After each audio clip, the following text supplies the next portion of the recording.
Na tulisema kwamba zile sheria ambazo zimeintroduciwa World Cup pia zitakuwa zinaintroduciwa kwenye ligi pale. Sasa ni kwamba rasmi ama ni rasmi kwamba mwaka 2026 2027 Premier League teams will be punished for wasting time when resting play pale. Alright? So taking too long over a goal kick inakuwa kona pale.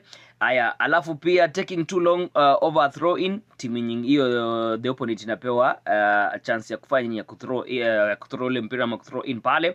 Alafu vile vile a substitute player, yani ukipigwa sub pale alafu you take more than 10 seconds pale kwenye kiwanja pale, if not his replacement has to wait pale.